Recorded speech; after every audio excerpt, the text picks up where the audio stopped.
They fined me $450 for property damage before their own insurance claim even posted.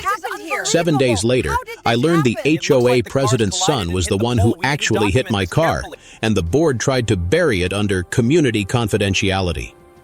Welcome to my channel. I'm Nate Holloway, a property analyst out of Raleigh, North Carolina, and this one's personal. I tell real stories of HOA abuse and lawful revenge, so subscribe if you believe homeowners deserve truth over power. Where are you watching from? I love seeing which corners of the country face the same madness. It started on a humid August morning, 6:43 a.m. I was pouring coffee when a thud cracked the air like a dropped safe. Out front, my 2018 blue Porsche sat crumpled against a concrete light post, driver's side folded in like paper.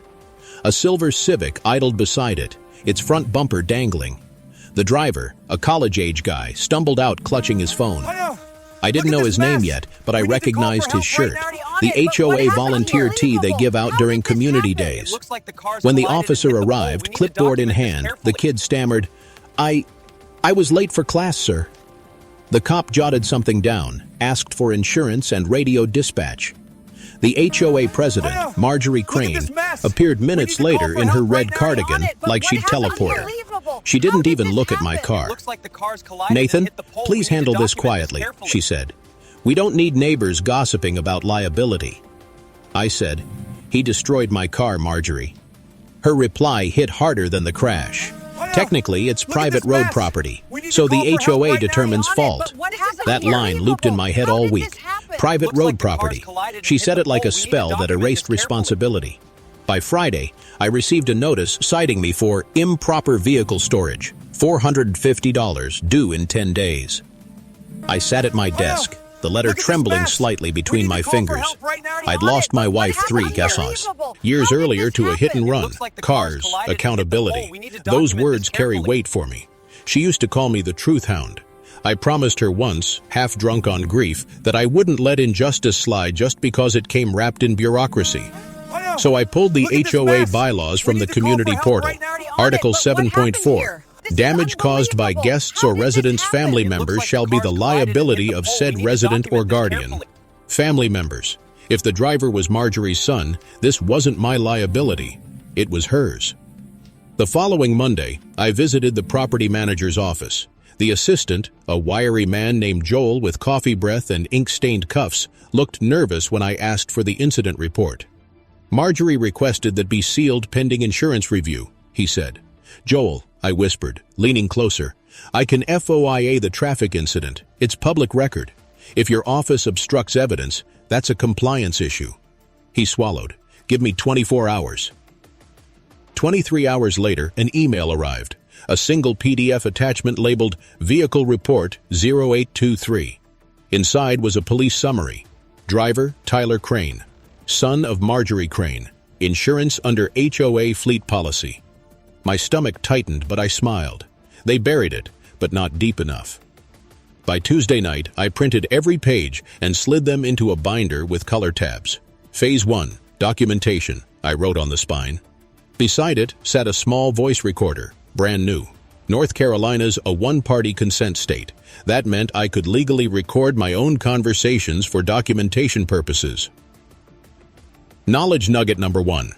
In one-party consent states, recording your own interactions without notifying the other person is lawful for evidentiary use, so long as you're a participant in the conversation. The next board meeting was scheduled for Wednesday, 7 p.m. I arrived early, second row, wearing my old courthouse suit. When Marjorie, he walked in, her eyes flicked toward my binder, then away. I spoke during open forum. "Madam President," I said, "can the board clarify how the HOA's liability coverage applies when the president's immediate family causes property damage?" Her jaw stiffened. "That's not an appropriate public question." "Then I'll submit it in writing," I said, holding up the printed police report so the seal glinted under the fluorescent light. A few gasps rippled through the crowd. She slammed the gavel. Meeting adjourned. I left calmly, but inside the adrenaline buzzed like live wire. Outside, my neighbor Doug, retired Air Force, lawn always immaculate, caught up. "You poked the hornet's nest," he said with a chuckle. Someone has to, I replied. This isn't about a dented car anymore. He nodded. You know she's up for re-election in October. That night, I opened a fresh notebook titled Timeline. I listed every notice, every payment, every phone call. I didn't know it yet, but that binder and notebook would become the backbone of a legal reversal none of them saw coming. I set a timer on my phone for 45 days, just enough time for them to overcommit to their lie. I wanted them comfortable, convinced I'd let it go. But in the dark hum of my study, I whispered to the empty room, Marjorie, you shouldn't have called it private property. You just handed me jurisdiction. Doug's words echoed all week. Re-election, October. That meant public ballots, campaign disclosures, and most importantly, financial filings. HOA presidents love paperwork until it turns into evidence. On September 2nd, a Monday slick with rain, I drove downtown to the Wake County Clerk's office. The fluorescent hallway smelled like toner and damp carpet. I asked for the HOA's recorded declarations and annual filings. The clerk, a young woman with chipped turquoise nails, slid a stack of manila folders across the counter. Funny, she said. You're the third person asking about Riverstone Meadows HOA this month. That stuck with me. Third person. There were others paying attention. Inside one folder was an insurance certificate showing fleet coverage for 3 vehicles, 2 maintenance trucks, and 1 administrative sedan. I checked the VIN against the police report. It matched the silver Civic. Marjorie had listed her son's car as an HOA asset. My heart pounded. That meant community dues funded his joyrides. Back in my car, I called my old friend Leonard Price, a municipal attorney turned real estate specialist. Leonard always sounded half amused by life. His voice carried that slow Virginia drawl that made bad news sound polite. Nate, that's misappropriation at minimum, he said. If dues paid for that vehicle and her family used it off-duty, you've got leverage. I told him I wanted to play it clean, no grandstanding yet. Leonard agreed. Document everything. Chain of custody matters. If you corner her too early, she'll lawyer up and spin it as a witch hunt. That night, I bought a portable scanner, labeled every file, and started a spreadsheet with timestamps. Who, what, when, evidence ID. My living room looked like a crime lab. A week later, I walked the neighborhood with Doug. The air smelled of pine mulch and wet asphalt. You ever notice, he said, how those board members never get violation tags on their lawns? Selective enforcement. That's when it clicked. Knowledge nugget number 1 reminded me. Selective enforcement doctrine means an HOA cannot penalize one resident for a rule it ignores for others. It's the Achilles heel of many associations. I spent the next 2 nights walking the cul-de-sacs, photographing every trash can, mailbox, and paint tone at 6:00 a.m. sharp. My phone logged the GPS coordinates automatically. 92 homes, 53 visible violations matching the code cited against me. When I uploaded the folder labeled Uniformity, the thumbnail grid looked like a mosaic of hypocrisy. The next board meeting arrived faster than expected. I stayed silent, camera running in my pocket. Marjorie introduced a new temporary vehicle compliance policy. She claimed it was about safety visibility. Doug raised a hand, but she ignored him. Then she turned to me. Mr. Holloway, you're still in arrears for that citation.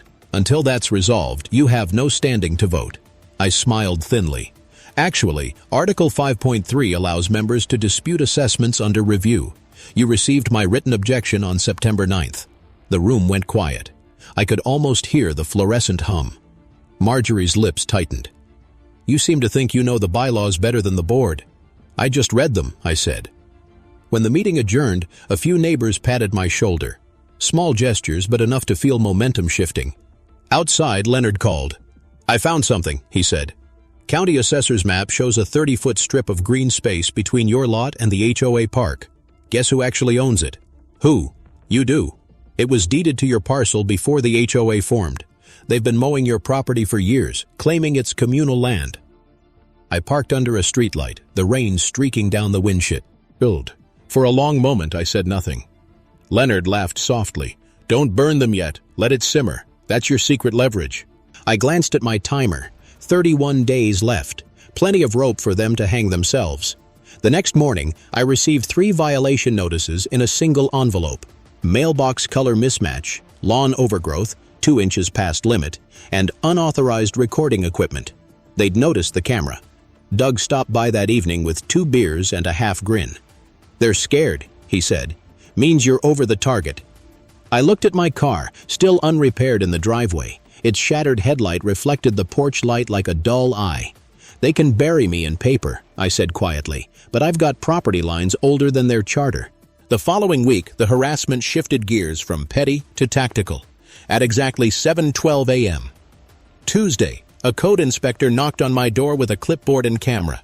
He said someone filed an anonymous tip about unsafe debris in my driveway, meaning my wrecked car. I handed him the police release form showing it was an active claim. He frowned. "They've been calling about you every morning," he admitted. The next day, a wellness check request came through the sheriff's office, again anonymous. My stomach twisted when I saw the cruiser in the driveway. I signed the officer's slip, thanked him for professionalism, and shut the door gently before my hands started shaking. They weren't just trying to find me anymore. They wanted me rattled. By Thursday, I bought a small metal lockbox for key evidence. I'd learned from a past consulting case: keep originals safe, copies ready. Each envelope got a code number, 101 through 118. At night, the hum of the refrigerator filled the silence. I thought about my wife, and how she used to tell me calmness was its own kind of defiance.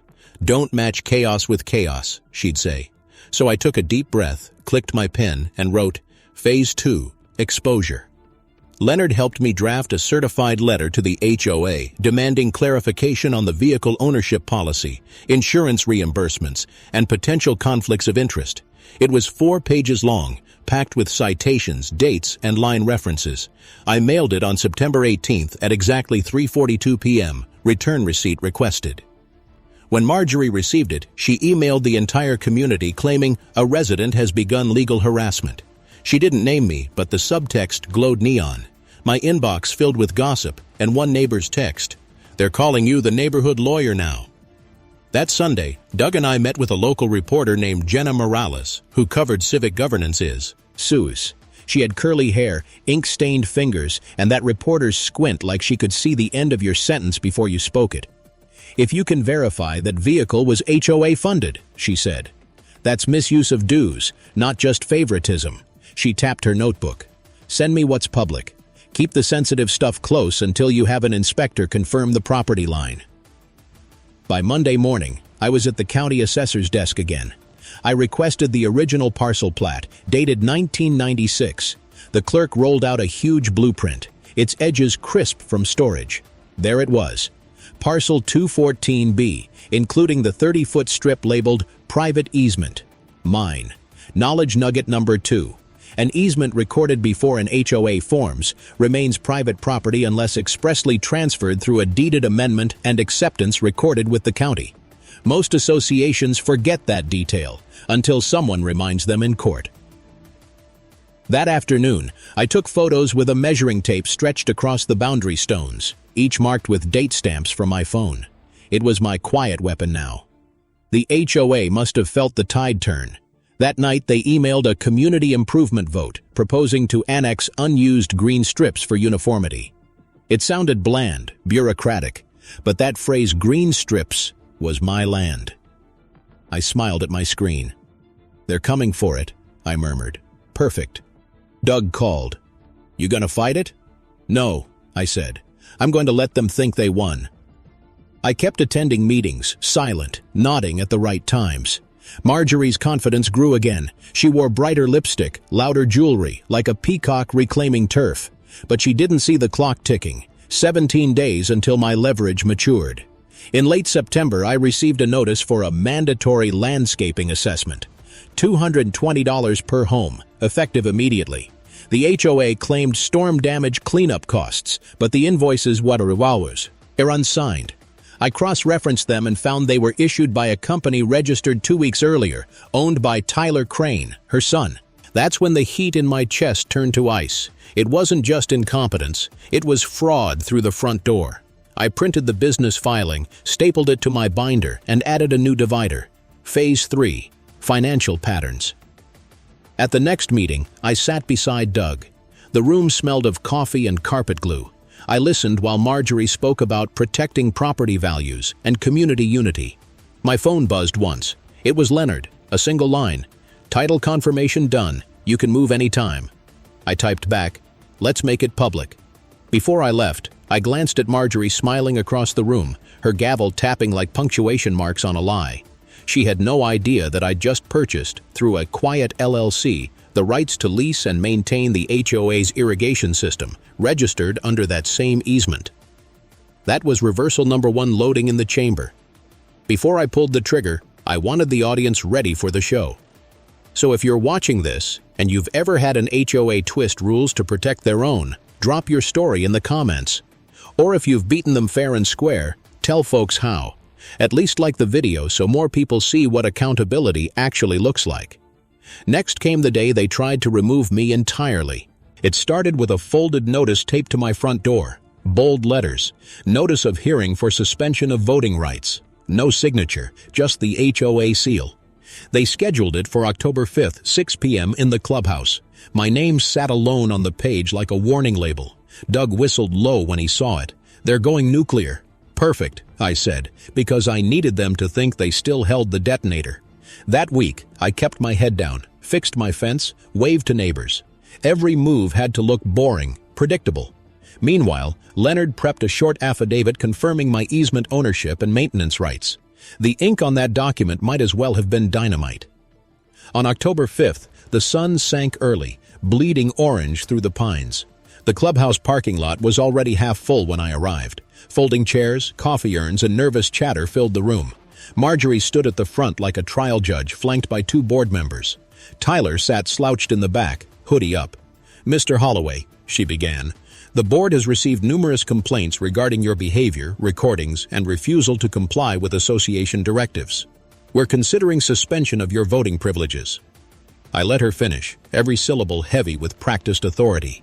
Then I opened my binder. "Madam President," I said evenly, "before we proceed, may I read a short declaration into the record?" "You have 3 minutes," she snapped. "Thank you." I slid Leonard's affidavit across the table. The notary seal caught the fluorescent light. As of September 30th, the Holloway Family Trust, through Riverstone Maintenance LLC, is the recorded lessor of the HOA's irrigation infrastructure, which traverses easement parcel 214B.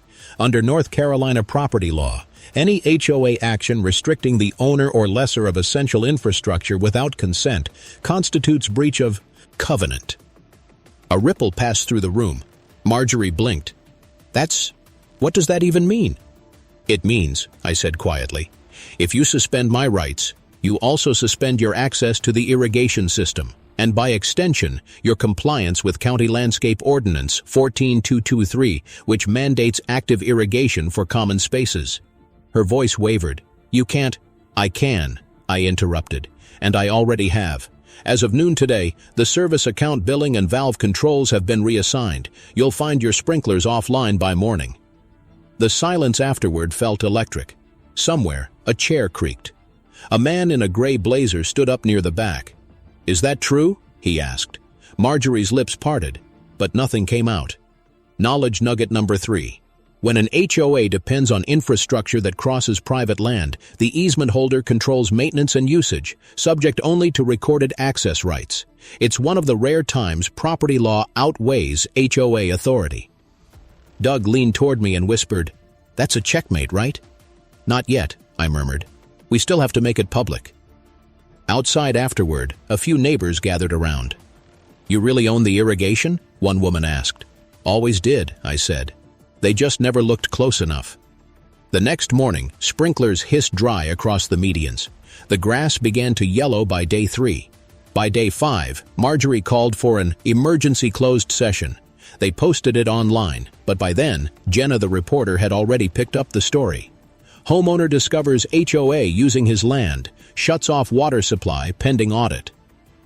The comment section exploded.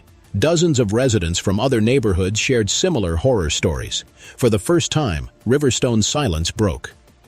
By October 10th, the county compliance officer arrived for inspection. A woman named Carla Green, neon vest, mirrored sunglasses, clipboard, tucked under one arm, walked the grounds with me and 2 deputies. The valve stations are on your recorded easement, she confirmed. That gives you control. You're within your rights to restrict access until the association corrects its deed filings. I nodded, keeping my expression neutral. Inside, I could feel my pulse hammering. The system worked. Finally. By sunset, a new notice appeared on every mailbox. Board meeting. Emergency vote on interim president. The smell of panic was practically printed on the page. Doug stopped by that evening. You think she'll step down? She'll fight it first, I said. But the board's insurer will make her. Liability clauses don't cover trespass. He grinned. You're enjoying this a little too much.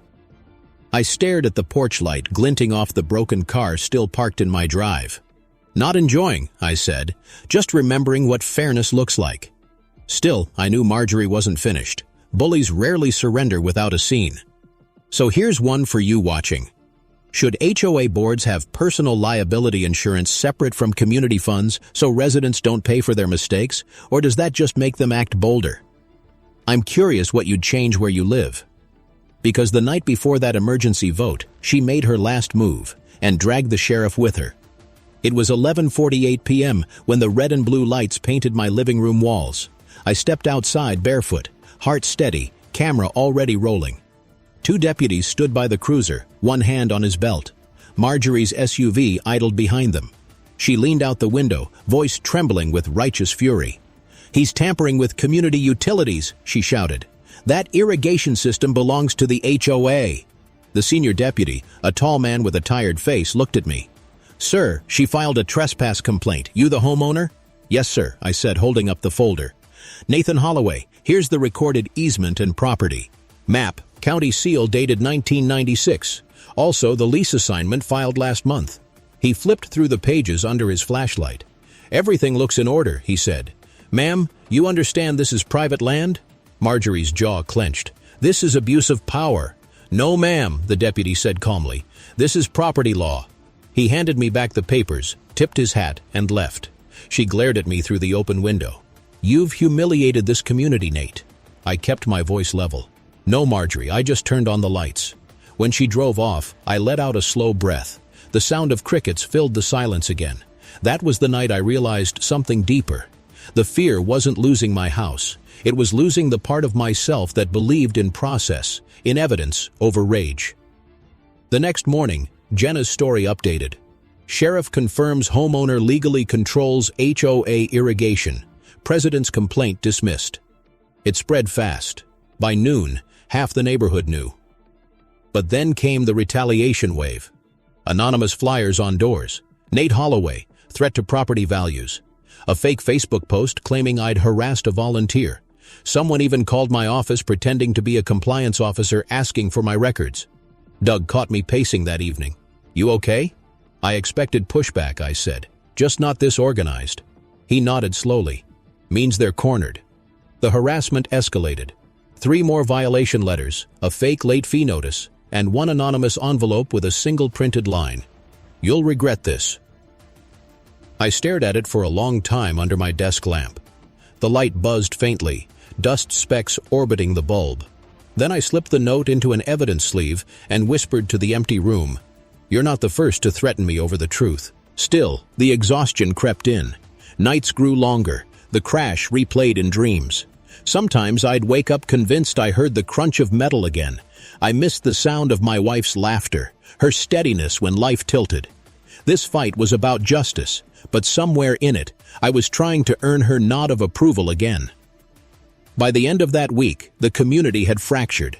Half the residents quietly supported me, half whispered that I was destroying harmony. Leonard called with an update. "The insurer's nervous. Their underwriter contacted the board for risk reassessment. That's the domino." "Good," I said. "It's time they read the fine print." Knowledge nugget number 4. HOA insurance carriers can withdraw coverage for board misconduct if claims suggest intentional fraud, conflict of interest, or property misuse. Once coverage lapses, board members face personal exposure. On October 15th, I received an official letter. Notice of emergency HOA meeting, compliance vote, and board restructuring. The irony made me laugh out loud. They'd dressed surrender in bureaucratic language. That afternoon, Doug stopped by carrying an old thermos and a small American flag. "For the podium," he said. I smiled. "Let's give them a show." Inside the clubhouse, every chair was filled. Even the kids who usually rode bikes in the cul-de-sacs sat along the walls, wide-eyed. Marjorie sat at the front, papers trembling in her hands. She started, voice strained. "We are here to discuss Mr. Holloway's alleged interference with HOA operations." I stood. "Correction. Lawful control over recorded property, exercised under state statute." I placed the deed binder on the podium, the slap echoing like a gavel. "Also," I continued, "here are 5 invoices paid to Crane Maintenance, owned by your son, totaling $14,860 without board approval." Gasps. Phones raised. Someone whispered, "Is that Lee? Gal?" Her face drained of color. "You can't prove—" "Each has your signature," I said. "And here's the state filing for Crane Maintenance LLC, registered 2 weeks before payment." A county inspector, Carla Green, stepped forward then, clipboard in hand. "We verified the documents," she said. "They align with Mr. Holloway's evidence. The board's conduct violates public fiduciary standards for non-profit corporations." The room erupted. For a moment, Marjorie looked like she might faint. Then she straightened, voice thin. "This is character assassination." "No," I said softly. "It's accountability." That line hit harder than I expected. The applause started slow, but built like thunder. Later, outside under the amber glow of the street lamps, Doug clapped my shoulder. "You just ended her career." "Not yet," I said. "Tomorrow the county files their findings. Then the insurer pulls out. That's when it collapses. So tell me, where do you draw the line between HOA oversight and homeowner rights? Should residents have recall power without a court order? Drop your thoughts below. We need to talk about what real oversight looks like." Because when dawn came, the dominoes started to fall faster than even I had planned. By 9:30 the next morning, the first domino tipped. The HOA's bank froze its operating account pending a governance investigation. Word spread like wildfire through the neighborhood group chat. Screenshots, disbelief, whispers, it all blurred together. By noon, the insurance carrier emailed every resident a notification. Policy under review due to potential misrepresentation of insured assets. That meant no coverage, no payouts, no defense fund. The board's lifeline was gone. Marjorie didn't show up to the clubhouse that day, but Tyler did. I saw him pacing near the front entrance, hoodie up again. He stopped when he saw me. "You ruined my mom," he said. His voice cracked, less anger, more confusion. "She ruined herself," I answered quietly. "I just stopped her from ruining everyone else." He kicked at the gravel. "She said the HOA was about community." "It was supposed to be," I said. "Maybe it can be again." That night, the neighborhood felt eerie. Sprinklers still dry, lawns crisp under streetlights. Doug and I sat on my porch steps, 2 mugs of black coffee between us. He chuckled. "You know, when this started, I thought you were out of your mind." "I was," I said. "Just the right amount." He raised his mug. "To right amounts, then." The next morning, Carla Green returned with 2 county staffers and a camera crew from the local news station. "We're doing a compliance walkthrough," she said. "Residents have a right to transparency." The cameras rolled as she held up her clipboard. "Mr. Holloway, your documentation was instrumental in uncovering misuse of association funds and unrecorded easement violations. This will go to the state auditor's office." That moment, the flashing red record light, the weight of months of sleepless nights, felt surreal. I hadn't just survived the fight, I'd built the case. Still, I kept my expression neutral. "Just doing my civic duty," I said. But I could already feel the story escaping my control. News stations spun it into David versus Goliath soundbites. Online, strangers called me a hero, a whistleblower, a troublemaker, depending on which HOA they'd survived. Inside, though, it was simpler. I wanted closure. For my wife, for that promise I'd made to never let truth rot behind paperwork. Then, 3 days later, Marjorie finally called. Her voice on speaker was brittle. "Nathan, we can end this civilly. I'll resign. Just don't push for charges." "You don't get to set terms anymore," I said, "but you can be part of fixing it." "What does that mean?" "It means reform. I'm willing to exchange the easement rights under strict conditions, term limits, open records, independent audits, transparent elections, and a rollback of those illegal assessments, non-negotiable. Silence, then a sigh that sounded like 20 years of entitlement draining away. You'll have it in writing. Reversal number 2 had begun.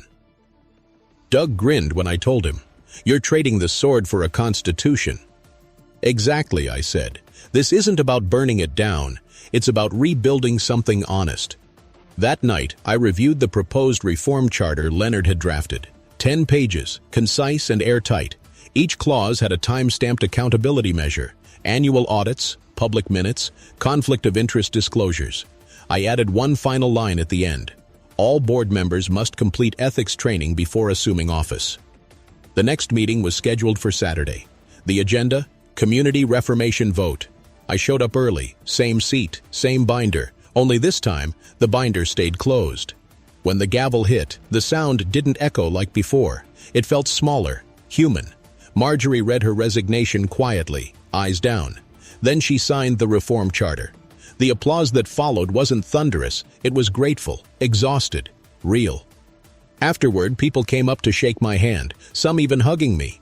One elderly neighbor, Mrs. Dorsey, whispered, "You brought decency back, son. Don't let it fade again." I promised her I wouldn't. Before I left, I placed the signed charter inside a clear sleeve, stamped the date, and said softly, "That's the beginning, not the end." So let's have this debate right here. If a homeowner uncovers corruption, should they take control to reform the HOA or dissolve it completely? What would you do in my place? Comment below, because reform only lasts if people show up. The next part of this story isn't about revenge anymore. It's about rebuilding. The vote passed 42-3. Just like that, Riverstone Meadows had a new charter, a new board in transition, and the first independent audit scheduled for November 2nd. I watched the hands raise one after another, neighbors who used to look away now meeting my eyes. It wasn't triumph I felt. It was release. Marjorie stayed seated long after the vote, staring at her folded hands. When the crowd dispersed, she stood, gathered her papers, and approached me. For a second, I saw not an antagonist, but a tired woman who'd let authority rot her judgment. "You were right," she said quietly. "About the easement. About everything." I nodded. "Use that to make amends. People deserve more than apologies. They deserve transparency." She gave a small, broken laugh. "Funny. You'd have made a better president than me." "Not my kind of power," I said, "but I'll help whoever takes it next."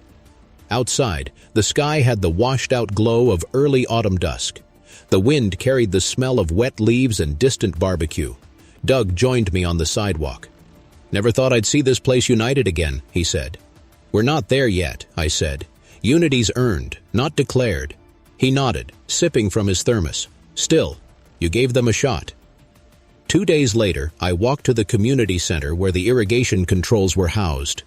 Carla met me there with her clipboard. "County review's done," she said. "You're cleared to reinstate system access under the new maintenance agreement." "Let's do it," I said. When the valves hissed open, the sound was almost musical. Water arced in long silver threads across the lawns, mist catching the sunlight like shards of glass. Kids ran through the sprinklers laughing. For the first time in months, I didn't feel the weight of documents and deadlines pressing on my ribs. Jenna's follow-up article dropped that evening. Homeowners' Legal Fight Spurs Reform in HOA Governance, a case study in accountability. The story went national. The comments section turned into a debate hall. "How far should an HOA control your porch, your lawn, your decor?" one commenter wrote. "Where's the line between order and ownership?" That question stuck with me, because that's what this whole ordeal had really been about. Not lawns or bylaws, but ownership of space, fairness, and peace of mind. A week later, I received a letter from the insurer's legal department. Following reforms, reinstatement of policy approved pending ethics certification, another domino reset in the right direction. Marjorie's resignation became official on October 22nd. The new interim president, a retired teacher named Olivia Sanders, called me personally. "Nathan, I want you on the advisory committee," she said. "Not to lead, just to keep us honest." I laughed softly. Accountability's a full-time job, but sure, count me in. Later that night, I stood by my repaired car, tracing the curve of its polished hood. The body shop had finished it 2 days earlier. Insurance finally covered the damage through the HOA's fleet policy. Full circle. I turned the keys, and the engine purred like it had been waiting for closure too. That's when Doug walked over, a grin on his face. "You realize this all started with a bumper, right?" "Yeah," I said, "but it ended with a blueprint." He nodded toward the clubhouse, lights glowing warm through the windows. "They're talking about starting a community garden. Guess that's your fault too." "I'll take it," I said. "Growth beats decay." And for everyone watching, I want to hear your take. When people in power cross the line, what's the right punishment? Exposure, reform, or removal? Drop your thoughts, or at least like the video so it reaches folks still stuck under bad boards. Sometimes a single story can give them the courage to start their own.